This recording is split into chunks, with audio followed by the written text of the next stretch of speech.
নমস্কার বন্ধুরা, শ্রোতা হেসেলে আপনাদের সবাইকে স্বাগত। আজ আমি বানিয়েছি পাঁপড়ের তরকারি। আলু দিয়ে পাঁপড় দিয়ে তরকারি বানিয়েছি। এটি নিরামিষ রেসিপি।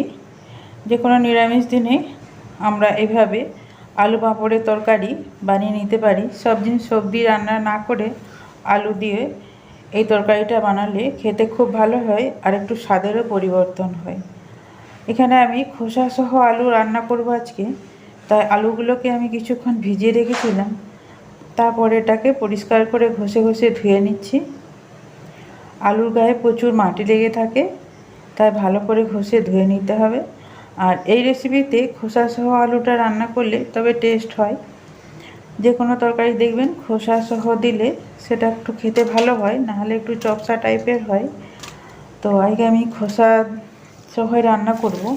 আর আলুর খোসা তো প্রচুর ভিটামিন থাকে, বিশেষ করে পটাশিয়ামটা বেশি থাকে, তাই সচরাচর একটু একটু খোসা রেখে তরকারি রান্না করলে ভালো হয়। এখানে কিছু শুকনো মশলা নিয়ে নিচ্ছি। গরম মশলা গুঁড়ো নিলাম, ধনে গুঁড়ো 2 চামচ নিয়ে নিচ্ছি, জিরে লঙ্কার গুঁড়ো নিয়ে নিলাম 1 চামচ ছোটো চামচে, হলুদ গুঁড়ো নিয়ে নিচ্ছি,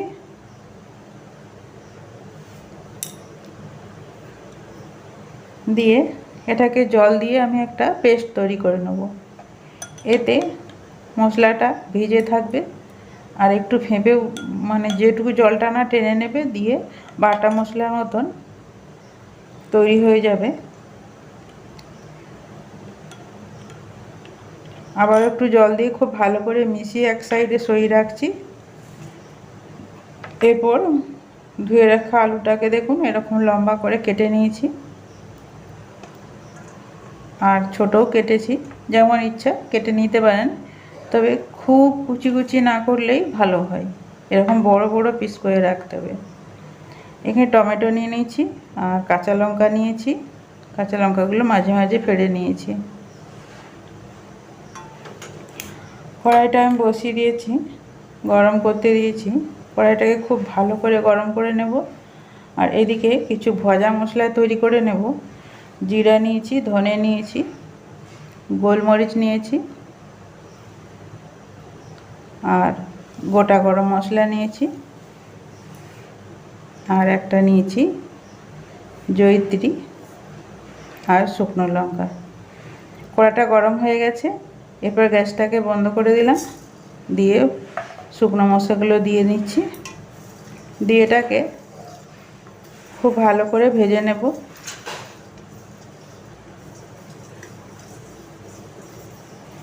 ভেজে নেব মানে গরম করে নেব, যাতে আমার গুঁড়ো করতে সুবিধা হয়। আমার এই রেসিপিটি আপনাদের যদি ভালো লাগে তাহলে লাইক আর সাবস্ক্রাইব করতে ভুলবেন না যেন। এরপর একটা হামালদিস্তা নিয়ে এটাকে আমি গুঁড়ো করে নেব।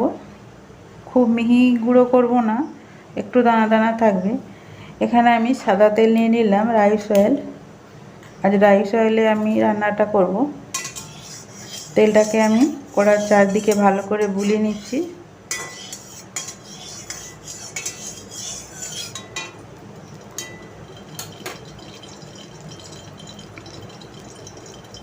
তেলটা ভালো করে গরম করে নিয়েছি। এরপর তেজপাতা দিয়ে দিলাম, আর এই মশলাটাও একটু গরম গরম গুঁড়ো করে নিতে হবে। এখানে কালো জিরে নিয়ে নিচ্ছি 1 চামচ। এরকম নিরামিষ তরকারিতে কালো জিরে ফোড়ন দিলে সেটা খেতে ভালো হয়। এদিকে যে শুকনো মশলাটা আমি পেস্ট করে রেখেছিলাম সেটা দিয়ে দিচ্ছি। বাটিটা ধুয়ে জল দিয়ে দিলাম। এরপর টমেটো আর লঙ্কা কুচিটা দিয়ে দিচ্ছি। এরপর মশলার সাথে খুব ভালো করে মিশিয়ে নিচ্ছি।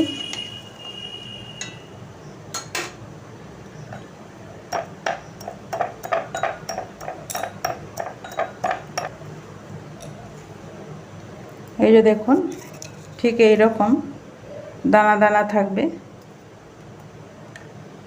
এটা দিয়ে দেব।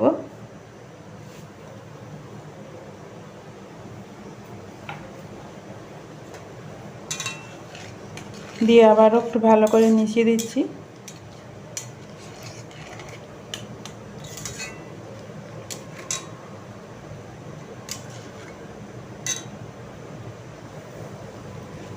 এরপর ধুয়ে রাখা আলুগুলো দিয়ে দিলাম, দিয়ে আবারও ভালো করে মিশিয়ে দিচ্ছি।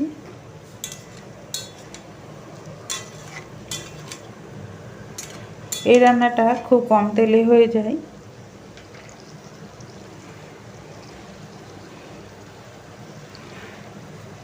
এরপর স্বাদ মতো নুনটা দিয়ে দেবো, দিয়ে ভালো করে মিশিয়ে এটাকে আমি প্রেসারে দিয়ে 5টা সিটি দিয়ে নেব। যেহেতু আলুগুলো আমার ডুমো ডুমো করে বড় বড় করে কাটা আছে।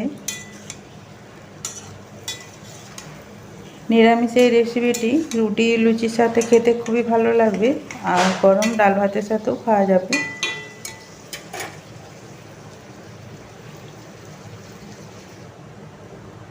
এই যে দেখুন আমি প্রেসারে নিয়ে নিয়েছি, তাহলে তাড়াতাড়ি হয়ে যাবে। কড়াতে সিদ্ধ করতে একটু সময় লাগবে, আর গ্যাসের খরচ বাঁচাতে প্রেসারে দিয়ে দিলাম।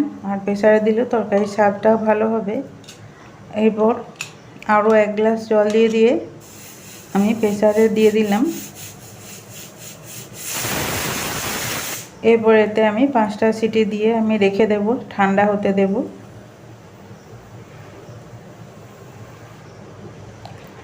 ঠান্ডা হয়ে গেছিলো, কড়াই আমি আবারও ঢেলে নিয়েছি। আর যাদের খোলা মুখে প্রেসার আছে তারা প্রেসারে রান্না করে নিতে পারেন। আর আমি যাতে ভালো করে ছবিটা দেখানো যায় এই জন্য কড়াই ঢেলে নিলাম। দিয়ে দেখুন আলুগুলো কত সুন্দর সেদ্ধ হয়ে গেছে, আর তরকারির কালারটা দেখুন কত সুন্দর হয়েছে। এরপর আলুগুলোকে কিছুটা ম্যাশ করে নেব, তাহলে গ্রেভিটা একটু ঘন হবে। এই পর্যায়ে এসে বলি, যারা এত দূর পর্যন্ত এসছেন তারা যদি একটা লাইক দিতে ভুলে গেছেন, প্লিজ একটা লাইক দিয়ে দেবেন। এরপর আলুগুলো আমি চটকে নিলাম।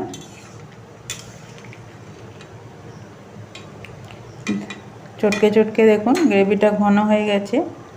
এদিকে আমি একটা তাওয়া গরম করতে দিয়েছি, আর 2 পিস পাঁপড় নিয়ে নিয়েছি, বড় বড় সাইজের পাঁপড়। আজ আমার তরকারিটা হলো আলু পাঁপড়ের তরকারি, তাই পাঁপড়টা প্রথমে সেঁকে নেব।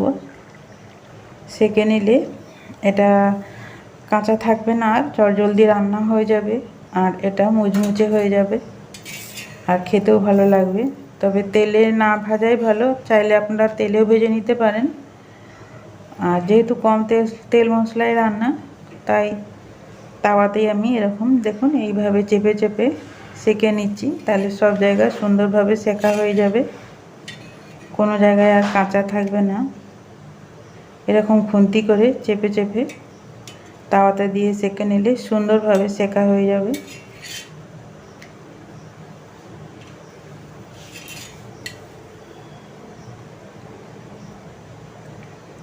একটা সেঁকা হয়ে গেছে, আরেকটা দিয়ে দিচ্ছি।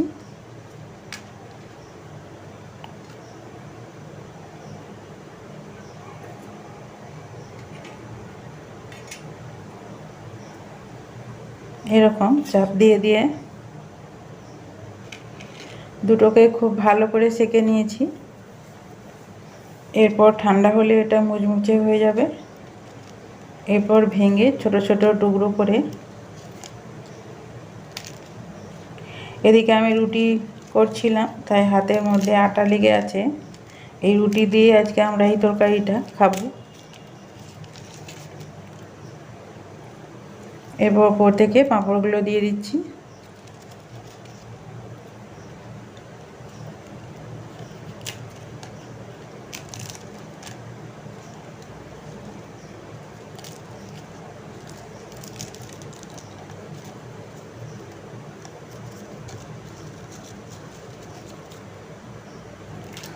পাঁপড়গুলো একে একে সবগুলোই দিয়ে দিলাম, দিয়ে আবারও ভালো করে মিশিয়ে নেব।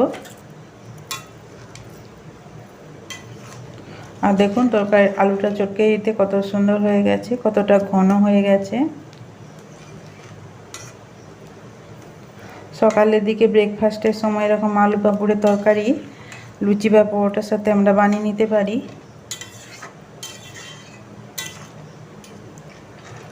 খুব তাড়াতাড়ি হয়ে যায়।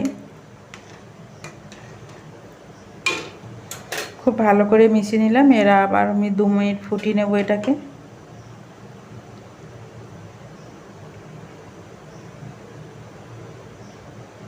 এরপর তেজপাতাগুলোর আর কোনো প্রয়োজন নেই, তাই তেজপাতাগুলো তুলে নিচ্ছি।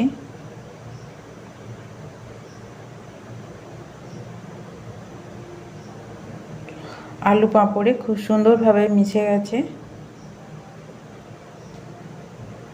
রান্নাটা আমার হয়ে গেছে। এই যে দেখুন কত সুন্দর হয়েছে।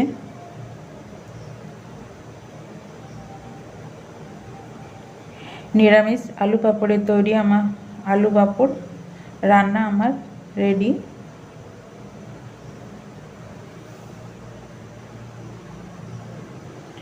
এরপর গ্যাসটা বন্ধ করে আমি 2 মিনিট রেস্টে রেখে দেব।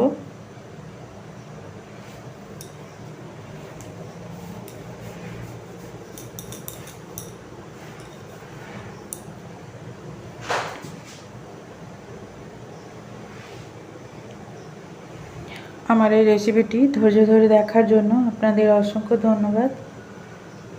দেখুন ঠান্ডা হয়ে ওপরে কেমন একটা সর পড়েছে। আমি এটা নামিয়ে নিয়েছি, নামিয়ে ঠান্ডা করে নিয়েছি। তারপর একটা প্লেটে তুলে আপনাদের দেখাচ্ছি। দেখুন একদম ঘন হয়ে গেছে তরকারিটা।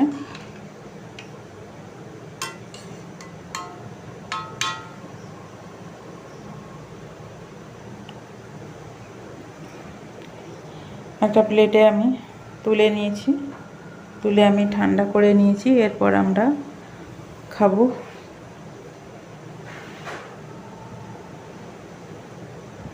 যেসব নতুন বন্ধুরা আমার এই রেসিপিটি দেখছেন তাদের যদি ভালো লাগে চাইলে সাবস্ক্রাইব করে পাশে থেকে যেতে পারেন।